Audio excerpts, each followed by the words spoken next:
महाराष्ट्राच्या मध्यभागी एकेकाळी विक्रम नावाचा एक श्रीमंत व्यापारी राहत होता. तो त्याच्या उदारतेसाठी आणि त्याच्या सहकायांवरील प्रेमासाठी ओळखला जात असे. विक्रम अनेकदा गरजूंना मदत करण्यासाठी त्याच्या मार्गावर जात असे आणि त्याच्या समाजात त्याला खूप आदर होता. एके दिवशी बाजारातून फिरत असताना विक्रमला एक गरीब माणूस भेटला, जो अन्नासाठी भीक मागत होता. तो माणूस अशक्त आणि क्षीण झाला होता आणि त्याचे डोळे अश्रूंनी भरले होते.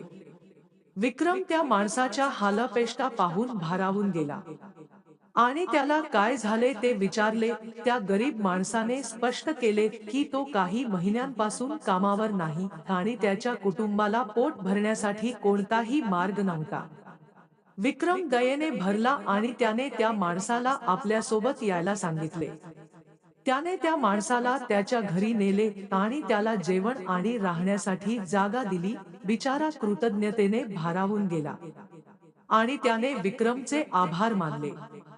याउलट विक्रमने त्या माणसाला सांगितले की जोपर्यंत त्याला त्याच्या पायावर परत येण्याची गरज आहे, तोपर्यंत राहण्यास आपले स्वागत आहे.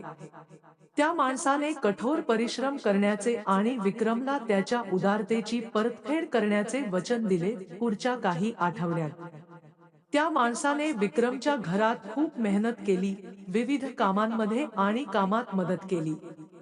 त्या माणसाची कामाची नीती आणि त्याची शिकण्याची इच्छा पाहून विक्रम प्रभावित झाला. जसजसा काळ बदलत गेला, तसतसा तो माणूस विक्रमच्या घरातील विश्वासू सदस्य बनला. एके दिवशी विक्रमने त्या माणसाच्या निष्ठेची परीक्षा घेण्याचे ठरवले.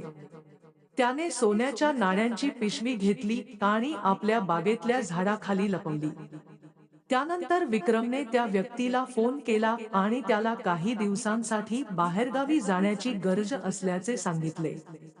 त्याने त्या माणसाला घराबाहेर असताना त्याच्या घरची काळजी घेण्याची सूचना केली. त्या माणसाने होकार दिला आणि विक्रम निघून गेला. दुसऱ्या दिवशी तो माणूस बागेत काम करत असताना त्याला चुकून सोन्याच्या नाण्यांची पिशवी सापडली. सुरुवातीला त्याला नाणी घेऊन पळून जाण्याचा मोह झाला, पण नंतर त्याला विक्रमची दयाळूपणा आणि त्याची परतफेड करण्याचे वचन आठवले. त्या व्यक्तीने योग्य ते करण्याचा निर्णय घेतला आणि परत आल्यावर सोन्याच्या नाण्यांची पिशवी विक्रमला परत केली.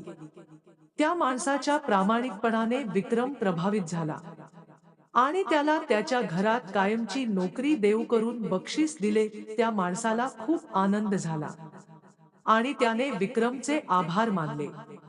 त्या दिवसापासून त्या माणसाने आणखी कठोर परिश्रम केले आणि तो विक्रमच्या सर्वात विश्वासू सल्लागारांपैकी एक बनला.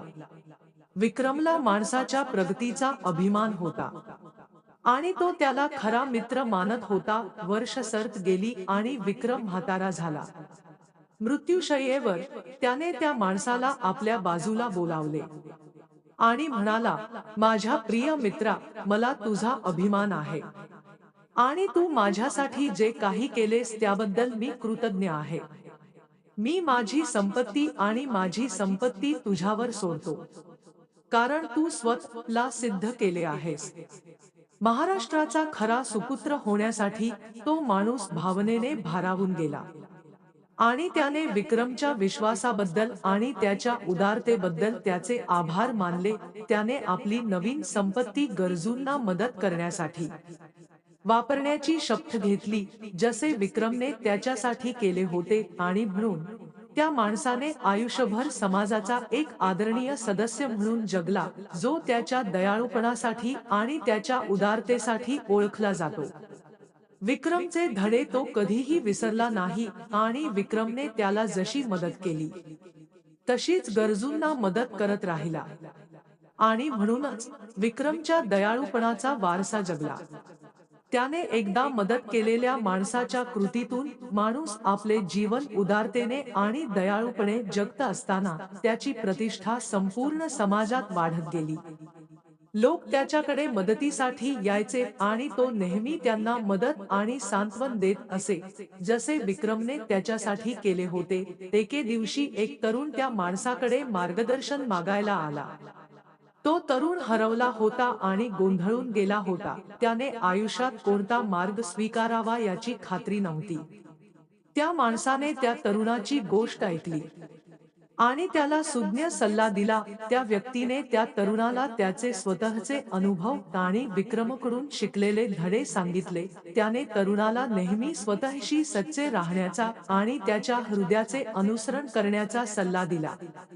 त्याने तरुणाला सांगितले की खरा आनंद इतरांसाठी चांगले केल्याने मिळतो आणि जीवनातील सर्वात मोठा पुरस्कार म्हणजे आपण कोणाच्या तरी आयुष्यात बदल घडवून आणल्याचे समाधान आहे.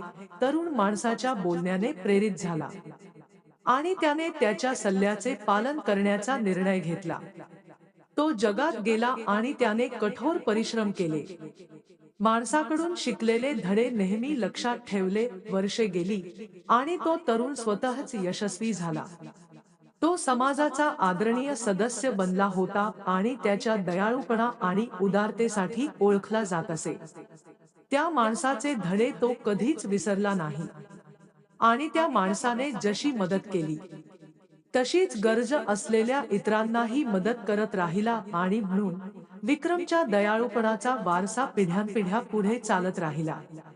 महाराष्ट्रातील लोकांना विक्रम आणि त्याने मदत केलेल्या माणसाची कहाणी आठवली आणि त्यांना माहीत आहे की एखाद्या व्यक्तीच्या मूल्याचे खरे मोजमाप त्यांच्या संपत्ती किंवा स्थितीत नाही, तर त्यांच्या हृदयातील चांगुलपणामध्ये आहे. सरतेशेवटी विक्रमचा वारसा एक सत्य बोधकथा बनला होता, जी लोकांना दयाळूपणा, औदार्य आणि निःस्वार्थीपणाचे महत्त्व शिकवणारी एक कथा आहे.